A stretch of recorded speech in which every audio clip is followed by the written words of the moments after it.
안녕하세요. 코인 알려주는 남자입니다. 바이낸스가 특정 작업을 이제 시작하려고 하는데 이 부분이 코인 시장에 미칠 영향이 굉장히 커서 영상에서 어떤 영향을 미칠지 앞으로 어떻게 될지에 대해서 이야기를 다뤄보고 유대인들이 코인에 진출을 하려고 하는 작업이 마무리가 되어가고 있습니다. 이것 또한 앞으로 핵이 될 수 있는 가능성이 있기 때문에 한번 살펴보겠습니다. 먼저 비트코인 CVD 자료상으로는 29K를 계속 횡보하고 있는 비트코인 가격과 같이 고래들의 특이한 움직임은 없는 걸 확인할 수 있습니다. 또 30K에 있는 매도벽도 그대로 유지하고 있는 모습을 보이고 있고요. 관망세로 계속 지켜보고 있다. 이렇게 봐주시면 되겠습니다. 제목에서 말씀드린 것처럼 바이낸스가 코인 시장에 거대한 영향을 미칠 작업을 진행을 하고 있는데 FDUSD라는 스테이블 코인이에요. 새롭게 탄생하는 스테이블 코인인데 이 스테이블 코인이 바이낸스에 상장이 되고요. 이 바이낸스의 FDUSD를 통해서 비트코인과 이더리움이 거래가 될 수 있습니다. 거기에 또 특별한 거는 뭐냐면 두 번째로는 이 수수료가 무료예요. 수수료 무료 정책이고 또 현물과 선물에서도 수수료가 무료이기 때문에 이 부분은 바이낸스가 작정을 하고 작업을 하려고 하고 있다. 그러니까 예전에 TUSD 같은 경우도 이게 바이낸스에 들어오면서 비트코인 가격이 확인된 건 아니지만 그때 가격이 올랐었거든요. 이 페어들 움직임들을 반드시 살펴봐야 되고 바이낸스는 이런 작업을 뭔가를 할 준비를 하고 있다. 그게 오늘 오후 5시부터 시작이니까요. 이 시작 이때부터 뿐만이 아니고 앞으로 미칠 영향이 굉장히 클 수 있기 때문에 계속 살펴봐야 되겠습니다. 실제로 보시게 되면은 어떤 부분이냐, 스테이블 코인이 USDT나 USDC 이런 스테이블 코인 총량이 거래소로 유입이 안 되고 있습니다. 그 말은 스테이블 코인이 많이 적은 상태고 이 FDUSD라는 새로운 스테이블 코인이 들어왔을 때 미칠 영향은 결코 작지 않을 것이다라는 게 지표를 통해서도 확인이 되고 있고요. 실제로 레퍼런스로 TUSD 같은 경우도 나왔을 때 이런 가격 상승의 움직임을 보였었기 때문에 계속 살펴봐야 된다. 이런 말씀을 드릴 수 있고요. 그럼 어떻게 매매 전략을 세워야 되는지 이런 것들도 추후에 영상을 통해서 남기고 이번 주 멤버십 라이브 때는 FDUSD가 미칠 영향과 그다음에 어떤 식으로 트레이딩 전략을 세워야 되는지 한번 깊게 이야기를 나눠보도록 하겠습니다. 여러분들께서도 FDUSD가 비트코인이나 코인 시장에 과연 긍정적인 작용을 할지 계속 한번 같이 트래킹해 줬으면 좋겠습니다. 다음으로 유대인들이 코인 시장에 진출할 준비를 한다라고 제목을 달았었는데 실제로 코인 업계에 생각보다 많은 유대인들이 이 빌더로서, 프로바이더로서 일을 하고 있거든요. 깜짝깜짝 놀랄 만큼 많은 사람들이 일을 하고 있는데 그것뿐만이 아니고 이스라엘에서 이 이스라엘 증권거래소가 암호화폐 서비스를 준비한다는 이야기가 나오고 있습니다. 이거는 그러니까 한국으로 따지면은 한국증권거래소에서 공식적으로 국가에서 암호화폐 거래소를 만든다 이런 것과 같거든요. 이 부분, 이 이스라엘의 테라바브 증권거래소가 암호화폐 서비스를 준비하고 있다. 이 부분이 당장 바로는 영향을 미칠지는 아닐 수도 있어도 중장기적으로 이 유대인들의 돈, 그다음에 시장을 가져가고자 하는 일을 하면서 느낀 건데 굉장히 많은 부분을 차지하고 있습니다. 그런 것들이 이제 응집이 돼가지고 코인 시장에 영향을 미칠 가능성이 있다. 시작은 미약할 수 있으나 이런 움직임이 보이고 있다는 것은 참고를 하면서 코인 시장에 어찌됐든 긍정적인 영향으로 작용을 할 거기 때문에 지켜봐야 된다고 보고 있습니다. 또 한동안 내러티브로 많이 쌌다가 요즘 좀 잊혀지고 있죠. 중국 관련된 홍콩 관련되어 있는 이야기인데요. 여기도 착착착 진행이 되고 있어요. 6월 달에 홍콩의 문이 열렸고 그 뒤에 리테일을 대상으로 비트코인이나 이더리움을 거래할 수 있는 암호화폐 거래소가 두 군데가 허가를 받았습니다. 첫 번째로 허가받은 곳은 실제로 거래가 될 가능성이 있고요. 8월 달부터 아마 거래가 될 거예요. 그리고 두 번째로 이 OSL이라는 곳이 비트코인과 이더리움 관련돼서 리테일 트레이딩에 이 라이센스를 받았다. 이런 부분이 있습니다. 세상의 모든 일이 그렇듯 처음부터 임팩트를 주진 못하지만 중국 그리고 홍콩 관련돼서도 리테일들이 거래할 수 있는 문이 계속 열려가고 있다. 이런 부분들은 돈이 들어올 수 있는 가능성이 더 커지는 거기 때문에 긍정적으로 바라봐야 될 것 같고요. 중장기적으로 봤을 때 돈이 들어오는 시장이구나. 이런 것들을 여기서도 확인을 할 수 있습니다. 이건 한국 거래소 관련된 소식인데 업비트가 현물 거래로 전 세계 2등을 차지했다고 해요. 1등은 바이낸스고 근데 바이낸스에서도 한국인이 중국인 다음으로 두 번째로 거래를 많이 한다고 지난 영상에서 말씀을 드렸잖아요. 그만큼 한국 분들이 이 코인의 진심이고 또 코인 거래에 대해서 굉장히 많은 관심을 가지고 있다. 이런 것들을 숫자로 확인을 할 수 있고요.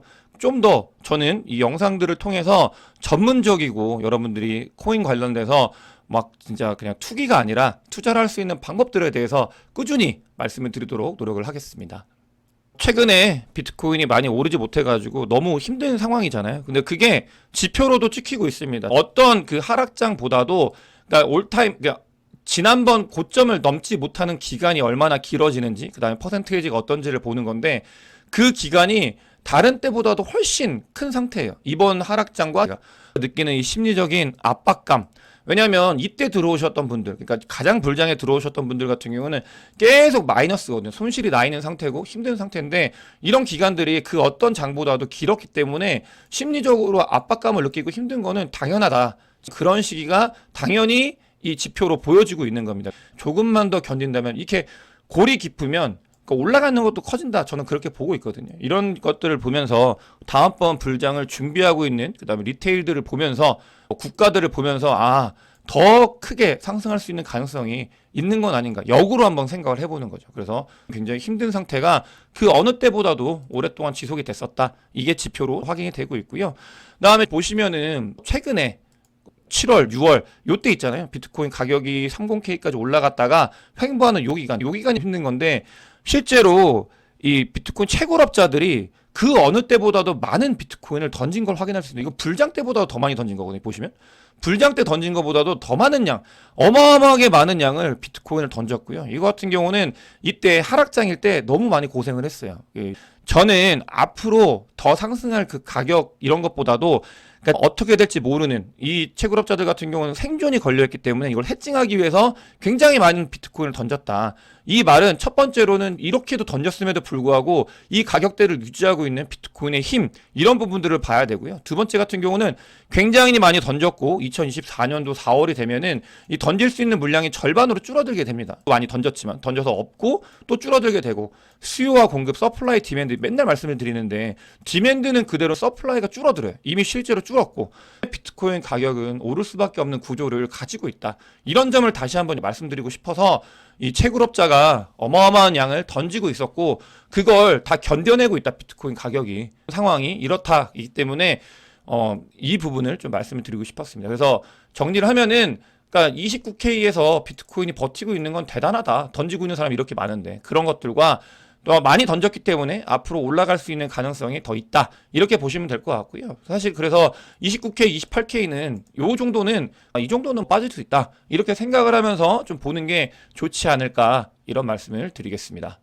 그러면 현물, 선물에 대해서 좀 볼 텐데 말씀드렸잖아요. 요즘은 그러니까 현물은 거래가 1이고요. 선물이 거래가 9거든요. 이런 뉴 노멀에 대해서 적응을 해야 되는 그런 상황이고 당연히 선물 이 부분에 대해서 어떻게 하면 지표를 통해서 확인할 수 있는지 무언가를 이걸 좀 봐야 되는데 펀딩 레이트라 그래서 이걸 보게 되면 어떤 거냐 사람들이 롱숏 이 배팅을 할 때 이 펀딩 레이트를 가지고 롱숏이 어디가 더 많은지를 알 수 있습니다. 근데 보면은 이제 롱에 배팅을 많이 하고 계세요. 올라갈 거라고 생각을 하시나 봐요. 이 펀딩 레이트가 롱 쪽으로 많이 올라가고 있는데 이거 같은 경우는 지난번 한번 크게 하락을 했을 때 19K까지 빠졌을 때 그때 직전에 이 펀딩 레이트와 비슷하다 이런 것들을 확인할 수 있습니다.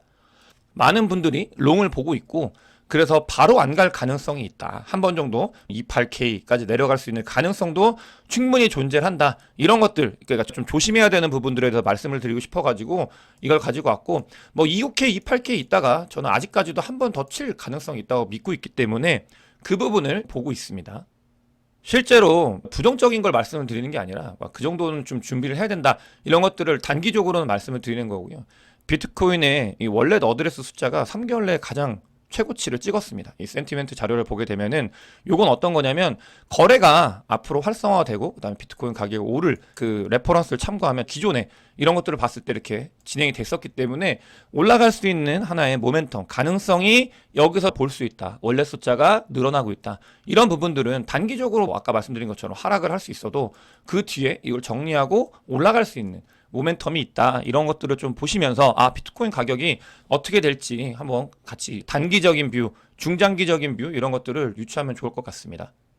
이거는 어떤 거냐면은 VC가 얼마나 많이 크립토에 투자를 하고 있는가 이런 걸 알려주는 자료인데요. 이게 왜 가져왔냐면 이 VC는 비트코인 말고 알트코인과 굉장히 연관이 있어요. 알트. 지금 알트코인이 안 올라가지고 많이 힘드시잖아요. 근데 실제로 VC들 투자가 아직 많이 줄어있는 상태입니다. 이런 부분들을 봤을 때 아직까지는 알트코인이 뭔가 힘을 쓰기에는 조금 시간이 좀 더 있어야 된다. 이런 것들을 이야기하고 싶어가지고 가지고 왔고요. 다만 보시게 되면은 투자를 안 한다 하지만 예전에 불장 때를 보면은 요 정도 기준으로 이렇게 올라갈 이 정도거든요. 그러니까 이미 시장 자체는 계속해서 커져가고 있는 상태다. 이렇게 커져가고 있는 상태다. 이런 것들을 이 VC 투자를 보면서도 확인을 할 수 있습니다. 아까 현물과 선물 거래 비율이 1대 9라고 말씀을 드렸잖아요. 현물이 1이고 그다음에 선물이 9인데 이거는 중앙화 거래소에서도 이렇게 움직이는 거지만 덱스에서도 이 선물 거래가 점점 늘어나고 있는 걸 확인할 수 있습니다. 보시게 되면은 선물 거래소들 굉장히 많이 늘어나고 있고요. 그런 선물 거래소들을 봤을 때 이렇게 보시게 되면 어마어마한 많은 양이 계속해서 선물 거래가 증가하고 있는 걸 확인할 수 있습니다. 이 선물 뉴 노멀이라고 말씀을 드렸어요. 선물 거래소들 이런 것들에 대해서 관심을 가져야 되고 투자 포인트로서 어떻게 이런 부분들을 가져갈 수 있는지 이런 것들도 잘 고민을 해야 되는 그런 시기라고 보여집니다. 이 현물과 선물의 거래 갭은 불장이 오게 되면은 이게 선물이 더 줄어들 가능성이 거의 없거든요. 불장이 오면 누구나 다 선물로 거래를 하기 때문에 이런 새로운 환경, 그 다음에 선물이 더 많은 거래 대금을 차지하는 이 환경에서 어떻게 돈을 벌 수 있을지 선물 덱스가 그 답을 말해주고 있는 것 같습니다. 요즘 갠슬러가 좀 잠잠한데 아까 봤을 때는 리플 항소 준비를 하고 있는 느낌이 있어요. 근데 어쨌든간 이렇게 좀 잠잠한데 나와가지고 블룸버그에서 이런 이야기를 했어요. 갠슬러는 코인은 사기인데 코인은 사기고 그런 것들이 많은데 AI는 미래다. 이런 이야기를 하고 있어요. 이게 왜 얘가 이렇게까지 이야기를 하는지 모르겠지만 AI가 미국에서 거의 주도해가지고 일어나고 있는 현상이라 그런 건지 크립토 관련돼서는 사기고 근데 시간이 지나면 AI처럼 인류에게 도움을 줄 가능성이 있다. 이런 이야기를 하지만 사기다. 이런 이야기를 하면서 AI가 미래다라는 인터뷰를 했습니다. 갠슬러 같은 경우는 아직까지도 코인을 바라보는 뷰가 좀 부정적이다. 그다음에 AI 바라보는 뷰는 굉장히 긍정적이다. 이런 것들을 인터뷰를 통해서 확인할 수 있었습니다. OP가 최근에 가격이 많이 올라가고 있잖아요. 그 올라가는 이유가 뭐 여러 가지 내러티브가 있겠지만 늘 강조하는 OP는 그러니까 말씀드릴 때마다 하는데 스택 이렇게 OP 레이어 2의 왕이 되려고 작업을 하고 있고 그런 것들이 이제 하나씩 진행이 되고 있는데 그 중에 하나가 코인베이스의 베이스라는 레이어 2가 나오게 됩니다. 이 베이스가 조만간 런칭을 하는데 OP 스택에 베이스가 런칭을 하는 거예요. 그래서 OP 베이스로 OP 스택으로 구축된 레이어 2 블록체인 베이스가 8월 9일날 나온다. 이런 것 때문에 제가 굉장히 긍정적으로 각광을 받고 있는데 이런 내러티브는 계속 있을 거예요. OP 같은 경우는. OP랑 그다음에 아비트럼은 가는 길이 다르다라고 멤버십 영상에서도 말씀을 드렸고 그걸 편집해가지고 여러분들께 안내를 드렸는데 실제로 각자 가는 길이 다르고 OP 같은 경우는 이렇게 스택을 쌓아가면서 자기 길을 착착착 가고 있다. 이런 거를 말씀을 드리고 싶었고 코인베이스 이어서 말씀을 드리는 게 SEC랑 코인베이스가 거의 전면전을 하고 있는 것 같아요. SEC한테 기소한 거 다 기각시켜라. 좀 기각시켜 달라 이렇게 주장을 하면서 금요일날 이거에 대해서 실질적인 움직임을 보인다고 합니다. 코인베이스와 SEC의 2차전이 진행이 될 가능성이 있고요. SEC랑 코인베이스와 2차전이 진행이 될 가능성이 있다. 근데 바이낸스는 가만히 있는데 코인베이스가 이렇게 움직이는 건 아마 사전에 미국이기 때문에 뭔가 있지 않을까 이런 생각도 좀 해보고요. 그래서 이런 기각에 대해서 행동을 하려고 한다. 코인베이스 오히려 역으로 SEC한테 그렇게 움직임이 일어나고 있습니다. 이런 부분들도 코인 시장에 영향을 미칠 가능성이 있기 때문에 좀 가지고 와봤습니다. 오늘 많은 이야기를 다뤘고 중요한 건 바이낸스 굉장히 중요한 부분이에요. 바이낸스의 FDUSD가 어떤 식으로 움직일지 다시 한번 잘 살펴보면 좋을 것 같습니다. 영상이 도움이 되셨으면 구독과 좋아요 많은 공유 부탁드리겠습니다. 영상 봐주셔서 대단히 감사합니다.